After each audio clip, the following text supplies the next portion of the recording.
Hi, I'm the French Dev and I'm going to start a devlog series about how to develop your first indie game and how to make a solo dev game. So for about 1.5 years I've been developing Aveliana, which is an infiltration game. I've been developing this game solo, so I think it's a great experience to share with you, in particular because I have done everything from scratch. I'm not a game developer and I have no background in game development. I hope it will be interesting for you to follow this series and to learn about how I've made this game and what I think is important for you to make your own first game. Even if you have already developed your own games, I think you can still follow the game devlog.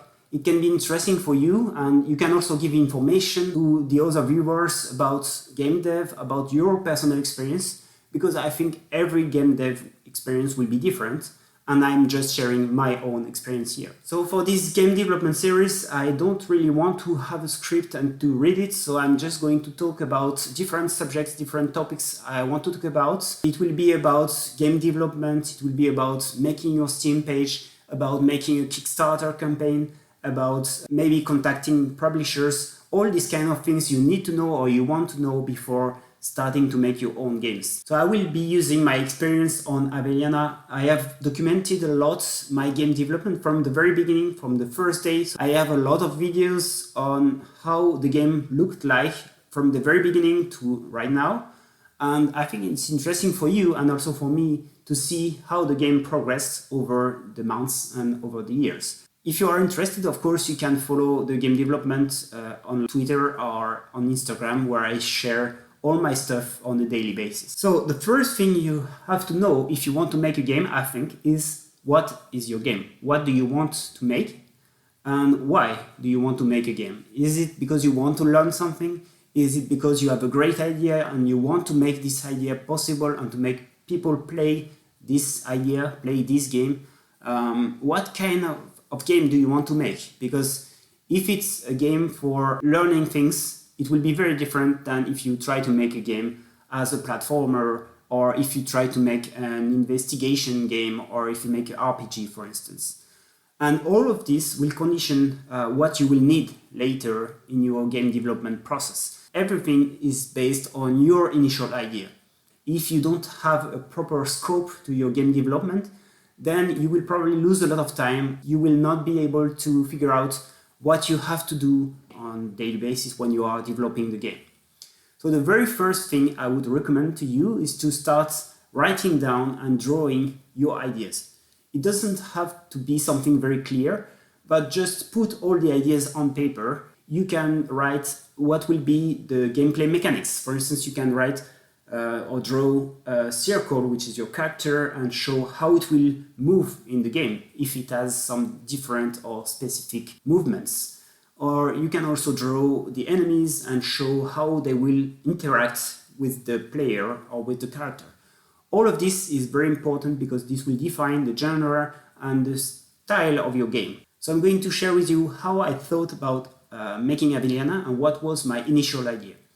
So the idea was to try to make an infiltration game. And the idea was to make a kind of mice and cats game where you try to escape the enemies. And I also wanted to implement some dynamics in the game to make it very fast, challenging and rewarding at the same time. I was also inspired a lot by games such as Commandos, Desperados or Shadow Tactics. In these games you control a group of characters and you try to make these characters infiltrate a base without being noticed by the enemies. So that's what I thought was a very interesting gameplay. And I wanted to tweak this gameplay and to make it work with a single character. So now in Aveliana, you control only one character and you try to infiltrate a camp or a base of the enemies. And actually, it looks like a very small change, but the thing is, it's actually very different because the fact that you are controlling only one character makes the game much more dynamic. You have a direct control on a single character, so the game pace can be much faster than if you have to click on different characters of the team. I had to rethink about the controls, I had to rethink about the size of the character compared to the size of the level. And that leads me to a very important thing, which is what will be the size of the objects, the size of the characters in the game compared to the environment, compared to the enemies. This influences a lot the gameplay. For instance, if you have a very small character in a very big environment, the feeling and the way of playing the game will be very different than if you have a very big character in a small environment or a tiny space. So you have to think about it from the very beginning. Then with all of this in mind, you can start to think about the actual game development. What do you need to make a game? Well, the most obvious thing you need to make a game is a game engine. Because you could make your own game engine, but that's probably a lot of work and probably you will lose some time doing it. And now we have a lot of tools, a lot of game engines that are very powerful, very easy to use, and that maybe you should use, or at least I recommend to use them. So there are a lot of different game engines that can be used, and some of them are very popular. I would say the most popular are Godot, GameMaker, Unreal, and Unity. Personally, I decided to use Unity. It was almost the only one I knew about at this time, and all the recent games I've played were made in Unity, so it was pretty obvious for me to choose this game engine. And also it's based on C#, and I'm using C++ on a daily basis at work, so I thought it was a very easy task to switch from C++ to C#. And on this, I think I was right. It's very important to be able to be good at coding, because otherwise it will be very difficult for you to start making your own game. If you don't know at all how to code, I would recommend to use a game engine such as GameMaker, for instance. It's probably not perfect for every project. It can help you to start with. If you're a programmer, I think it's very good, because the thing that will limit you the most is your programming skills. If you don't know how to code something, then you will probably not be able to think about some gameplay ideas, because you will have to forget about these gameplay ideas that are probably too complex.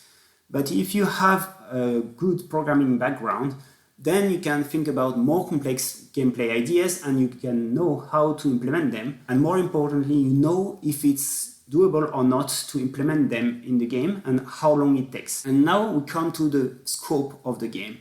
That's something also very important from the very beginning. You need to know what is the scope of your game. If your game is too big, if it's a very huge project and you don't know how to code, then it's probably a good idea to think about doing smaller projects before. If you start with your game dream and you fail after a few months or a few years, it will be very unmotivating and you will probably just stop making games. And that would be unfortunate, because we want to play your games and we want to discover new ideas, discover new kind of. So if you are not very confident, I would highly recommend to start with small projects.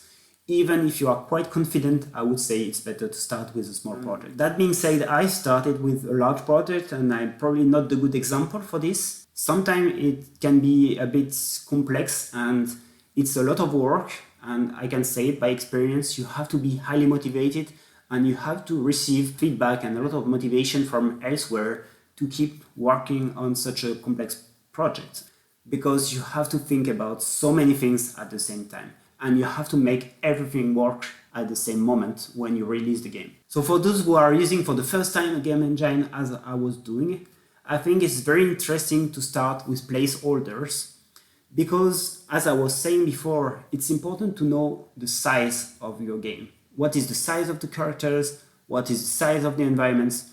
And using placeholders, you will be able to see what is the size of your character, and if you make it move, is it moving too fast? Is it too big or too small compared to the enemies, compared to what you want, or to use the feeling you want for your game?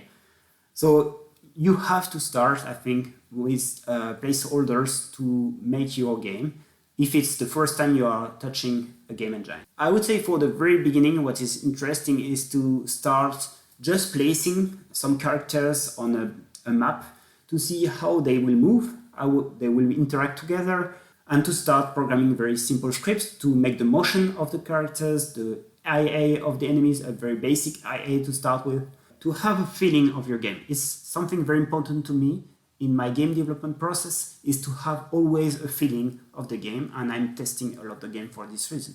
Also, I think it's interesting because you can start to code very basic things and see how you will put the objects in the game engine, how they can interact together, how you can do the hierarchy of the different objects.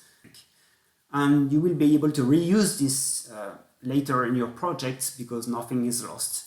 Something also very important, I think, is to make things nice. I said you have to use placeholders, but try to use nice placeholders or to make your own.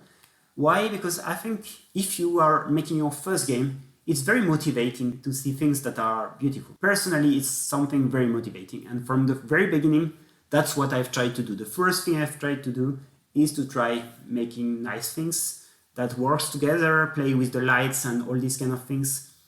It was a very good training for me, and it was also very motivating.